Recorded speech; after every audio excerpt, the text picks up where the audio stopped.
할렐루야. 하나님을 예배하기 위해서 하나님의 전을 찾은 여러분에게 하나님의 은혜와 평강이 함께 하시기를 주님의 이름으로 축복합니다. 오늘은 이김을 주시는 하나님이라고 하는 제목으로 하나님의 말씀을 나누겠습니다. 우리는 구원받았어요. 우리는 영생을 얻었고 또 심판에 이르지 아니합니다. 사망에서 생명으로 옮긴 자들이 되었기 때문이죠. 우리는 사망 권세가 우리를 주장할 수 없습니다. 우리의 몸은 멸할 수 있지만 우리의 영혼은 영생하는 것이죠. 그리고 우리의 몸 또한 주님의 재림과 함께 신령한 몸으로 덧입고 부활하게 될 것입니다.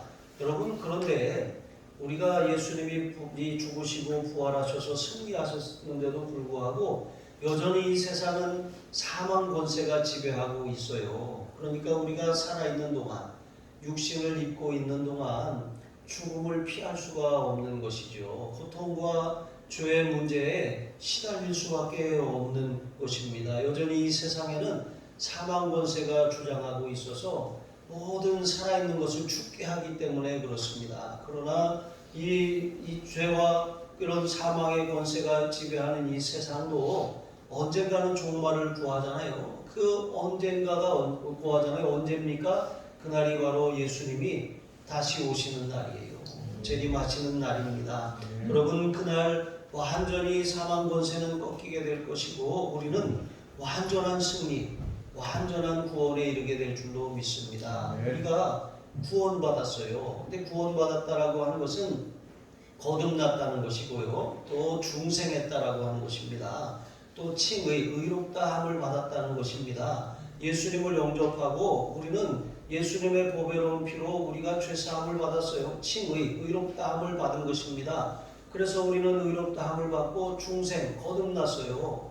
이렇게 거듭났다라고 하는 것은 영적으로 다시 태어났다는 것이잖아요.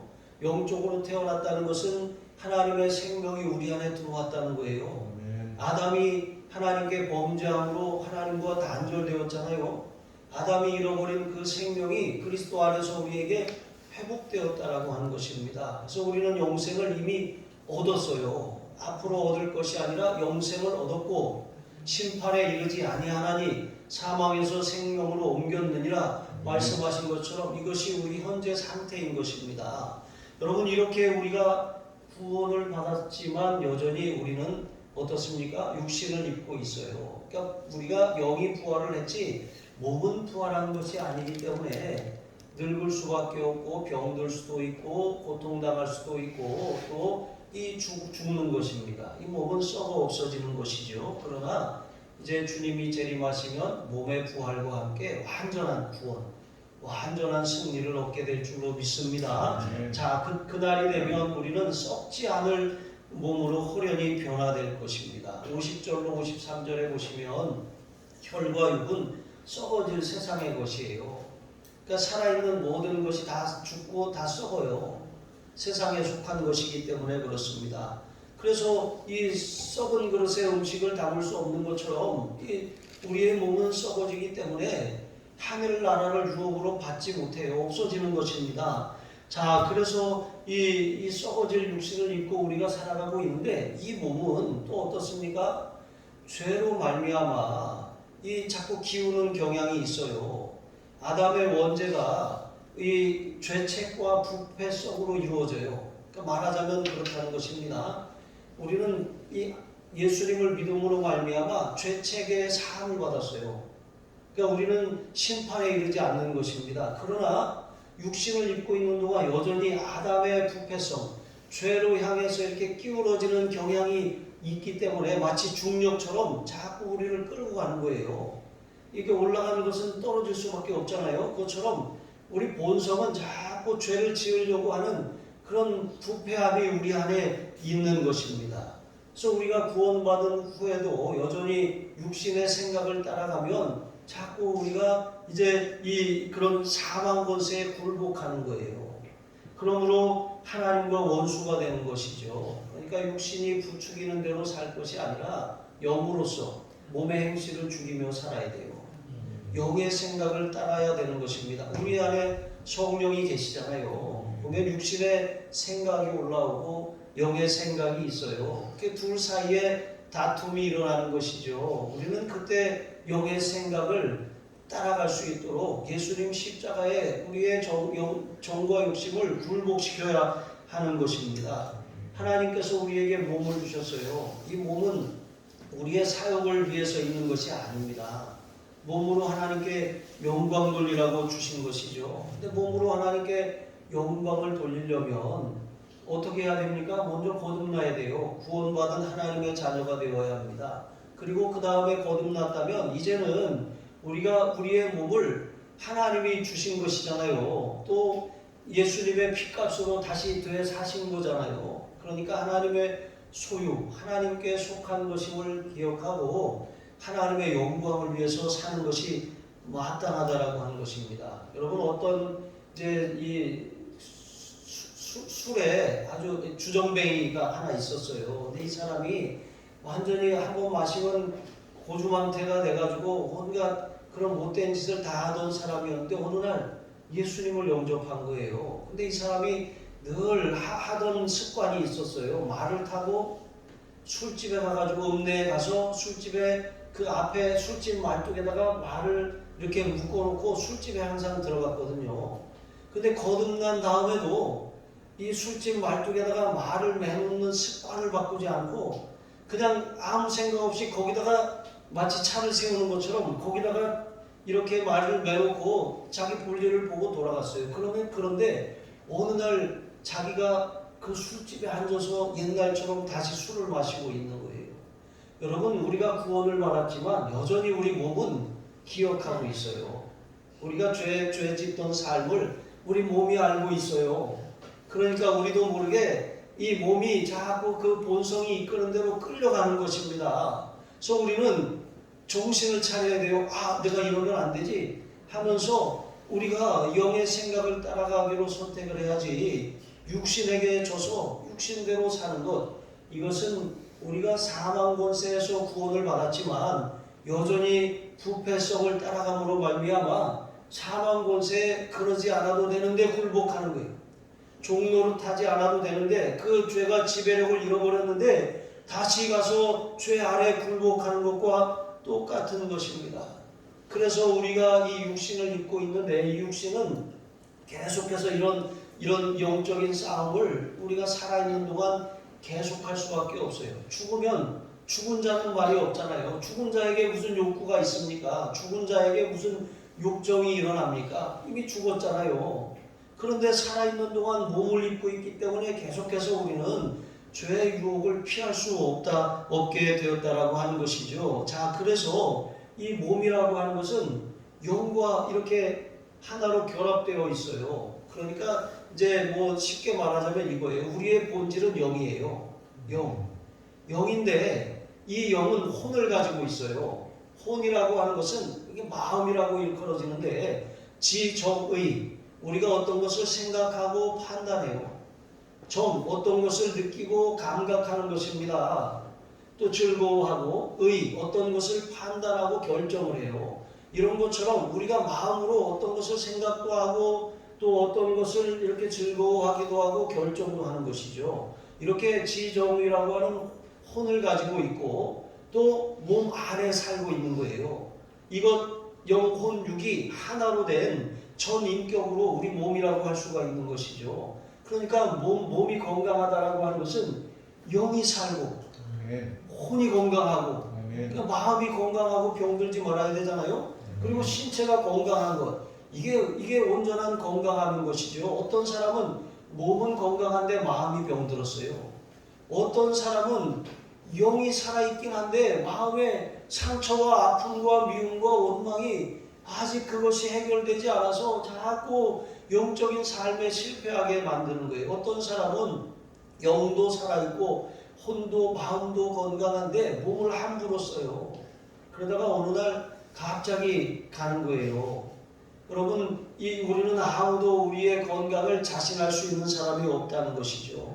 하나님이 우리에게 이렇게 우리를 거듭나게 하신 것은 우리의 마음으로 정말 이 하나님이 주시는 소원을 따라 행하고 하나님의 말씀에 지시 거룩한 생각을 따르고 하나님의 선택, 영의 인도함, 하나님의 판단을 따라 우리가 바르게 살기를 원해요. 그리고 우리의 몸을 함부로 쓰지 않고 하나님이 기뻐하시는 그런 도구로, 불의의 병기가 아니라 의의 병기로 하나님이 기뻐하시는 일들을 행하며 영광을 돌리기를 원하신다는 거예요. 자, 그래서 이제 우리가 그런 몸으로 이제 이 땅에 살게 되는데, 그런데 그럼에도 불구하고 우리 몸은 연약하잖아요.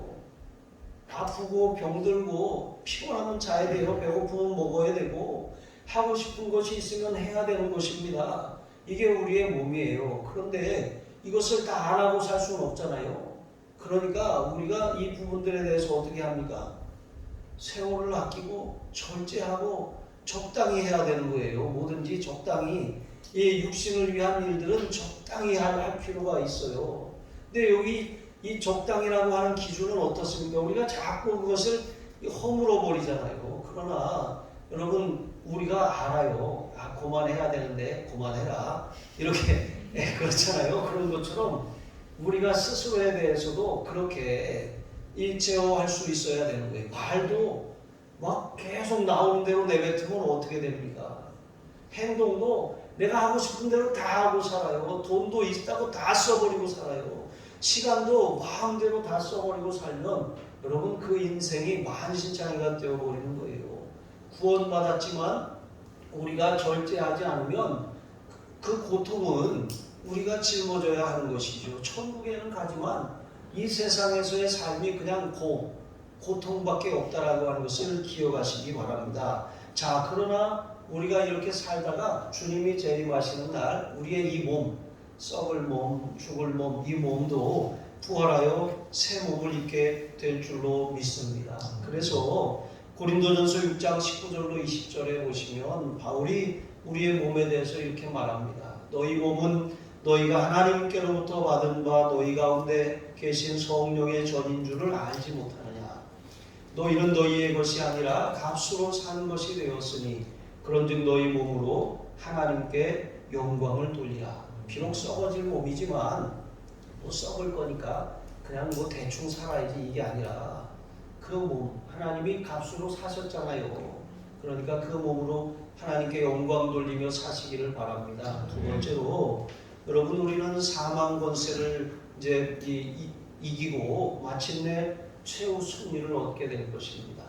54절로 57절에 보시면 이제 그 앞에 26절에 바울이 이렇게 말했어요. 맨 나중에 멸망받을 원수는 사망이니라. 그러니까 여러분, 이 세상에서 가장 강력한 원수는 사망이에요. 사망 권세. 살아있는 모든 생명체는 사망을 피할 수가 없어요. 다 늙고 다 죽어지는 거예요. 요즘에 다 마스크 쓰고 있잖아요. 그러니까 그 사람의 얼굴을 우리가 다 볼 수 없어요. 오랜만에 제가 어떤 권사님을 만났는데 마스크 쓰고 있다가 뭐 커피를 같이 마시려고 마스크를 딱 벗었잖아요. 벗는 순간 권사님이 저한테 그러는 거예요. 목사님, 왜 이렇게 됐냐고.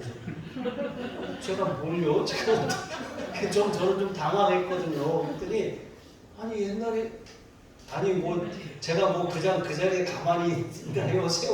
세월의 무게를 누가 감당합니까? 다 변하죠. 물론 제가 좀 동안인 것은 사실이에요. 좀 같은 나이 친구들에 비해서. 그러나 여러분, 이게 사람이 아무리 여기다가 뭐 주사를 맞고 뭐 보톡스를 맞고 뭐 그런다고 뭘 세우고 기둥을 세운다고 해서 그게 안 무너집니까? 무너져요. 왜 무너집니까? 기초가 자꾸 부서지기 때문에 그래요. 약해지기 때문에. 아무리 세워도 기초가 부실하면 결국은 다 무너질 수밖에 없는 게, 다 소용없어요. 다 소용없습니다. 다 똑같아요. 차라리 그냥 마스크 쓰고 사는 것도 괜찮을 것 같아요. 여러분, 이렇게 옛날 어른들의 말이 틀리지 않아요. 어휴, 이 썩을 것 같으면. 그러잖아요. 이게 틀린 말이 아니잖아요. 다 썩을 거예요. 우리 다 썩을 것이고 죽을 것입니다. 해 아래 있는 모든 살아있는 것은 다 죽어요. 영원하지 않습니다. 그렇게 다 죽는 거예요. 왜 그러냐면 이 세상의 사망 권세가 끝까지 왕노릇하기 때문에 그래요. 이것은 아담이 하나님 앞에 범죄함으로 이것을 먹는 날에는 반드시 죽는다 말씀하셨는데 그것을 먹었잖아요. 하나님의 명령을 어겼잖아요. 율법이라고 하는 것은 반드시 그것을 지킬 때는 축복이지만 그것을 거역하고 어기는 순간 그것은 정죄하는 거예요. 죄에 대해서 심판하는 도구가 되는 것이죠. 참으로 무서운 양날의 검입니다. 그런데 사람은 율법을 온전히 지킬 능력이 없어요. 율법은 우리의 숨은 죄들을 정확하게 다 찾아냅니다. 그래서 바울은 그래서 율법의 저주라고 말하잖아요. 이 율법 안에 모두가 다 있는데 율법이 죄 삭은 사망이라고 명하는 것처럼 하나님의 명령을 어긴 아담과 모든 인류의 이 아담의 후손된 인류는 다 사망의 권세 아래 놓이게 된 거예요. 그래서 사람은 다 죽게 되어 있어요.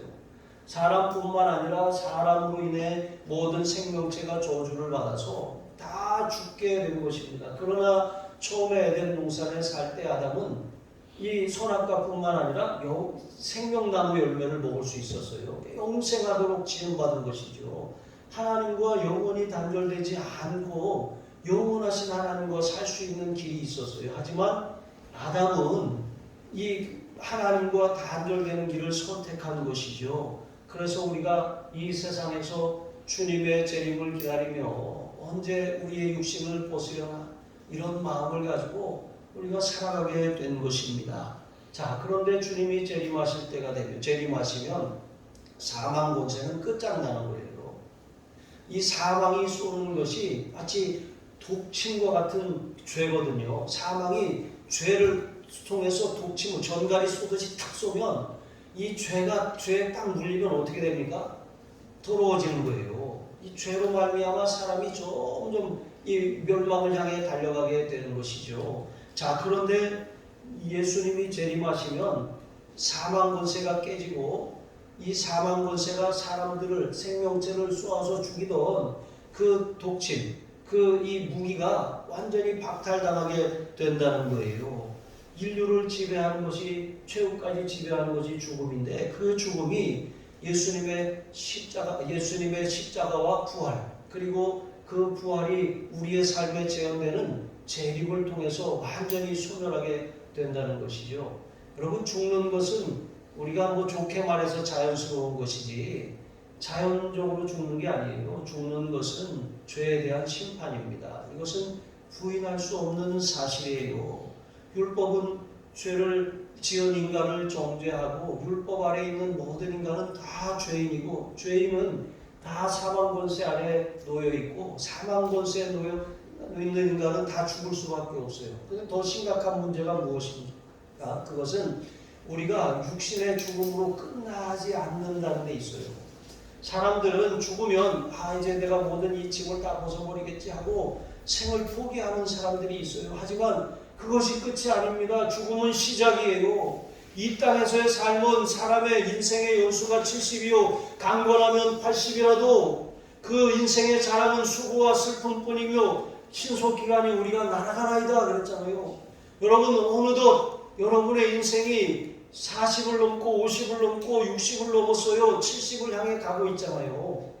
언제 내가 이렇게 가고 있는지 아무도 예상하지 못했어요. 하지만 여러분 이렇게 빠르게 세월이 흘렀고 언젠가는 우리도 죽음을 맞이하게 되는 것이죠. 그러나 그것은 끝이 아니라 이 땅에 사는 날 동안 한 번 더 나지 않는다면 거듭나지 않는다면 하나님의 생명 예수 생명을 받지 않는다면 둘째 사망의 해를 피하지 못하는 거예요. 그래서 마귀를 위해서 예비된 그 지옥에 떨어져서 영원토록 지옥 형벌을 받는 거 이게 둘째 사망인데 사망 권세에 매인 것을 이 세상에서 풀지 못하면 영원토록 사망 권세 아래서 고통을 당하게 되는 것이죠. 부활하지만 그 부활한 몸이 달라요.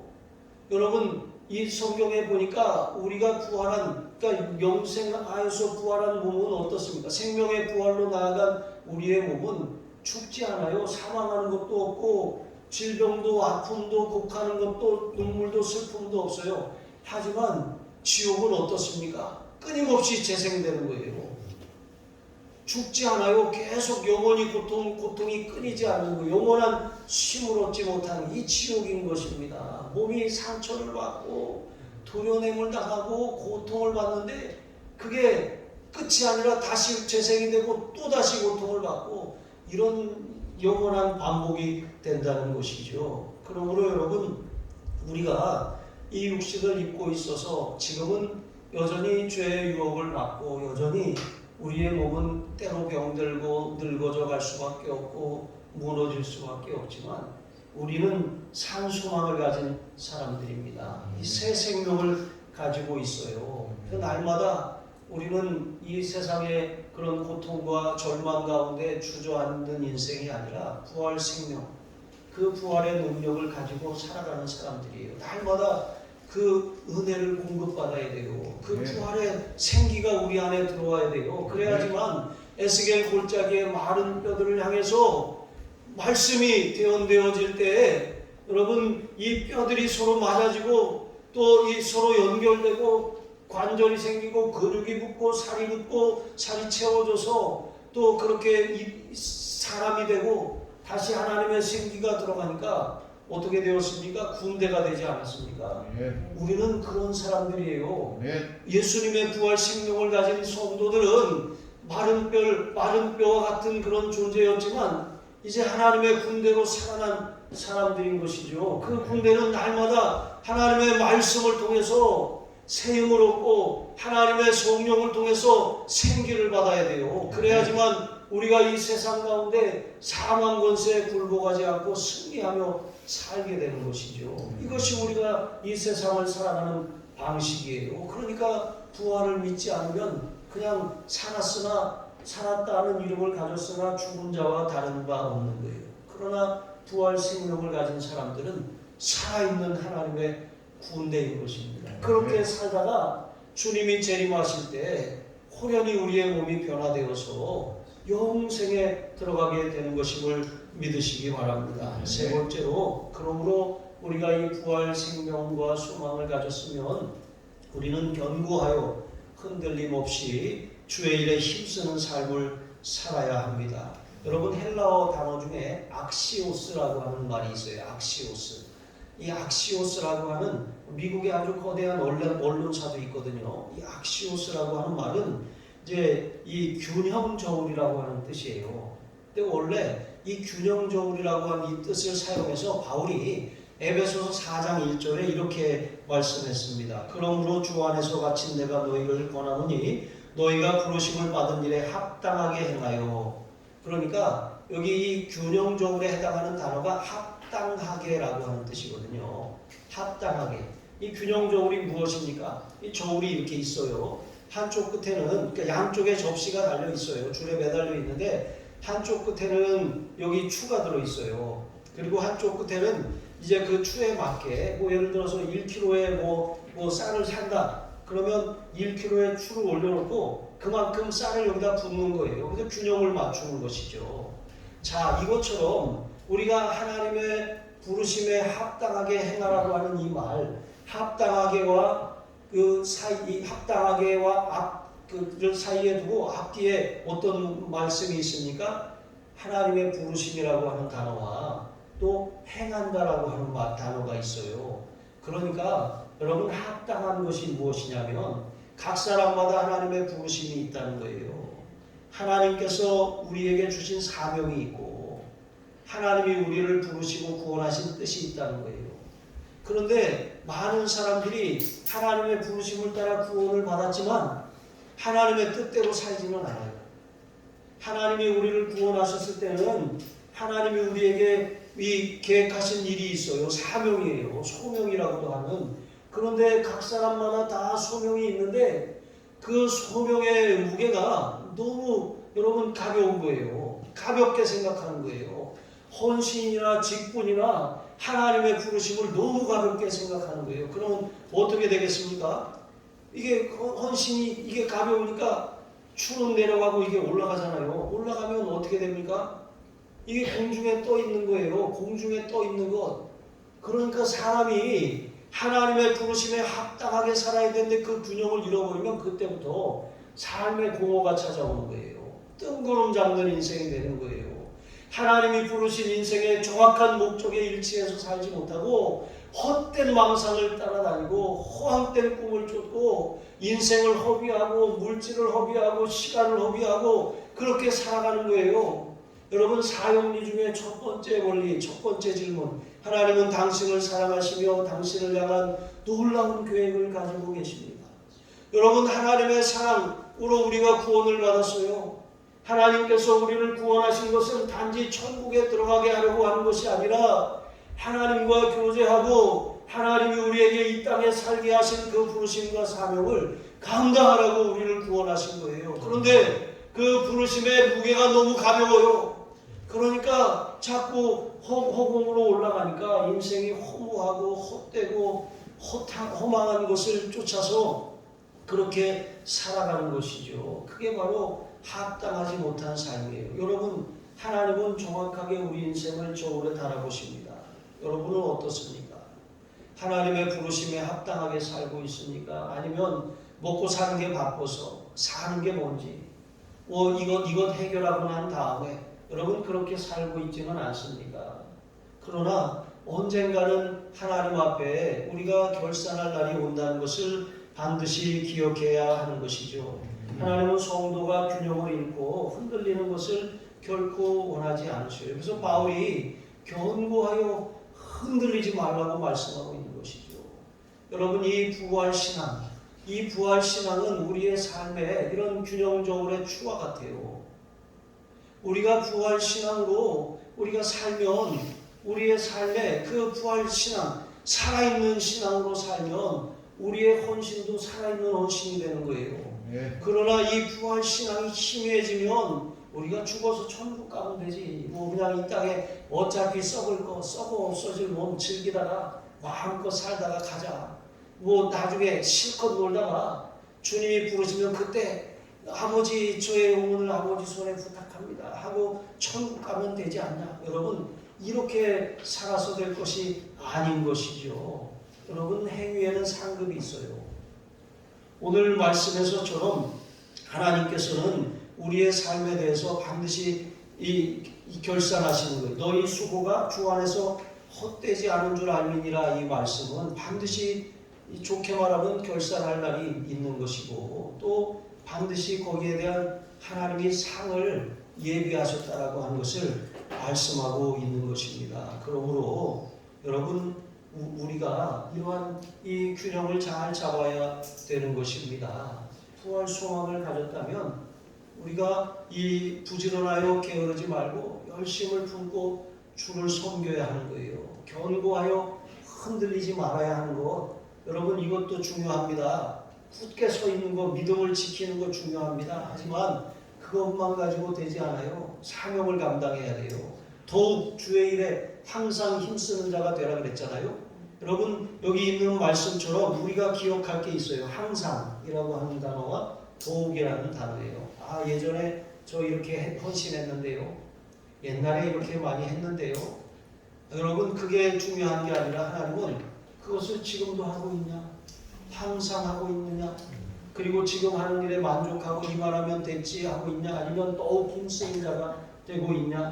여러분, 세상 일은 우리가 만족하지 않아도 돼요. 하지만 주의 일에는 정말 우리가 얼마나 성과를 내고 얼마나 우리가 수고했든지 우리가 그것에 대해서 됐다 라고 할 것이 아닌 것입니다. 바울은 이렇게 고백합니다. 형제들아, 나는 아직 내가 잡은 줄로 여기지 아니하고 오직 한 일, 즉 뒤에 있는 것은 잊어버리고 앞에 있는 것을 잡으려고 표대를 향하여 그리스도 예수 안에서 하나님이 위에서 부르신 부름의 상을 위하여 달려가노라. 표대를 향하여 라고 하는 찬양도 있죠. 여러분, 우리가 현실에 안주할 것이 아닙니다. 내가 구원받았으니, 구원을 따랐으니 그냥 이렇게 만족하고 살 것이 아니라 사명 감당해야 돼요. 하나님이 부르신 부르심이 있어요. 그것을 깨닫고 그것을 발견하고 그것에 헌신하시기를 바랍니다. 여러분, 우리가 사명 감당하지 않으면 어떤 일이 벌어집니까? 사무엘하 11장에 보면 아주 좋은 예화가 나와요. 신뢰가. 다윗이 이제 이 겨울을 지내고 이제 수확기가 오기 전에 이제 그때 건조기가 건기가 시작되기 전에 그때가 왕들이 출전할 때라고 표현했습니다. 그러니까 이제 그때 전쟁할 때라고 하는 거예요. 그런데 다윗이 그때 나가야 되는데 자기는 안 나가고 요압을 앞세우고 그의 모든 신복들과 모든 군사들을 다 암몬과의 전장에 내보냈어요. 그리고 나서 자기는 뭐 성전에서 기도하고 이렇게 한 게 아니라 어떻게 하냐면 여기 보니까 그렇게 자기는 그렇게 이 명령을 내리고 그 군대는 아주 성공적으로 그 전쟁을 수행하고 있는데 자신은 영적인 침체에 빠져버렸어요. 그냥 이 침상에서 자고 있는 거예요. 그런데 언제까지 잤냐면 여러분 이 시간이 해가 떨어져서 막 황혼이 깃들 그때거든요. 그러니까 해 떨어질 때까지 잔 거예요. 잠깐 낮잠을 뭐 30분, 1시간 이렇게 잔 게 아니라 해 떨어질 때까지 그냥 잔 거예요. 그리고 그렇게 자다가 이제 잠이 안 오죠. 밤에 자야 되는데 낮에 그렇게 오래 잤으니 잠이 옵니까? 그러니까 초저녁에 일어나서 왕궁 지붕 위를 거니는 거예요. 왕궁이 제일 높은 곳에 있으니까 이렇게 보면 다 보이는 거예요. 그 밤이니까 불을 켜놨을 거 아니에요. 그 불 켜진 어느 집에 보니까 한 여인이 아름다운 모습을 하고 목욕을 하고 있는 걸 봤어요. 그런데 여기 그냥 본 것이 그냥 본 게 아니라 여기 단어가 보이는지라, 그러니까 마르에라고 하는 단어인데 이것은 그냥 이렇게 봤는데 그냥 스치듯이 본 게 아니에요. 보면 아이고 하고 이렇게 돌릴 수도 있잖아요. 그게 아니라 뚫어지게 봤다는 거예요. 그것을 아주 그냥 이 죄의 유혹에 넘어져 갖고 이러고 봤다는 거예요. 그러니까 이게 이렇게 보면 어떻게 됩니까? 아담이 하와가 선악과를 따먹을 때처럼 똑같은 거예요. 하나님이 먹지 말라고 하니까 그때 뭐 신경도 안 써요. 봐도 그냥 지나가면 스치고 이렇게 지나갔어요. 그런데 뱀이 유혹하니까 그 말에 넘어가가지고 보암직스럽고 먹음직스럽고 지혜롭게 할 만큼 탐스럽기도 한지라. 여러분 죄가 이렇게 시작되는 거예요. 새들이 우리 머리 위에 날아가는 것 그건 어떻게 할 수 없어요. 그러나 머리에다 둥지를 트는 것 여러분 그거 우리 책임이잖아요. 죄라고 하는 것이 그렇게 찾아오는 것입니다. 우리가 깨어있지 못하면 주의 일에 열심을 해야 되는데 그냥 구원받은 것으로 만족하고 그렇게 살면 사명 감당하지 않으면 우리의 삶에 이렇게 다윗처럼 한가하게 거닐다가 죄에 뚫어지게 이렇게 쳐다보다가 망하는 거예요. 그러다가 아주 인생이 완전히 고통의 수렁텅이에다가 그냥 빠뜨려 버리는 것입니다. 여러분 그러므로 우리가 정말 하나님 앞에 사명 감당하며 살아야 되는 거예요. 오늘이 종교개혁 기념주일입니다. 종교개혁이 일어난 지 505주년이 되었습니다. 루터와 쯔빙글리와 칼뱅에 의해서 시작된 그 종교개혁. 여러분 그렇게 개혁교회가 시작되었어요. 프로테스탄트라 그래요. 이 프로테스탄트라고 하는 말은 저항이라고 하는 뜻이거든요. 그런데 이 500년이 지나고 난 지금 보니까 교회가 다시 개혁돼야 될 그런 상황이 됐어요. 얼마나 타락하고 부패하였습니까? 우리가 보기에도 너무 부끄러운 모습들이 교회에 민낯인 것입니다. 그런데 교회사를 보면 이러한 일들이 주기적으로 계속 일어났었던 것을 알 수가 있는 것입니다. 여러분 저항하지 않고 그대로 세월 따라 그렇게 흘러가다 보면 그냥 부패하고 타락할 수밖에 없는 거예요. 여러분 우리는 이 현실에 안주하고 우리가 받은 구원에 만족할 것이 아닙니다. 더욱 항상 주의 일에 힘쓰는 삶을 살아가셔서 죄에 물들지도 마시고 세상에 이 도구화되는 인생이 아니라 세상을 변화시키는 그런 하나님의 교회, 하나님의 백성, 하나님의 성도로 승리하시기를 주님의 이름으로 축복합니다. 기도하시겠습니다. 하나님 아버지 악시오스 하나님의 부르심에 계속해서 응답하는 삶을 우리가 살기를 원합니다. 주님의 재림납할 소리와 함께 썩을 몸을 벗고 신령한 몸을 입어 부활할 것을 믿습니다. 끊임없이 사망 권세는 우리를 낙심하게 하고 절망하게 하지만 주님이 십자가에서 승리하시고 부활 생명을 우리에게 주셨으므로 우리는 부활의 소망, 생명을 의지해서 날마다 승리하다가 주님의 재림과 함께 완전한 승리를 얻게 될 줄로 믿습니다. 그날이 오기까지 우리가 사명 감당하며 충성하며 살게 하여 주시옵소서. 감사하며 축복하며 예수님의 이름으로 기도합니다. 아멘.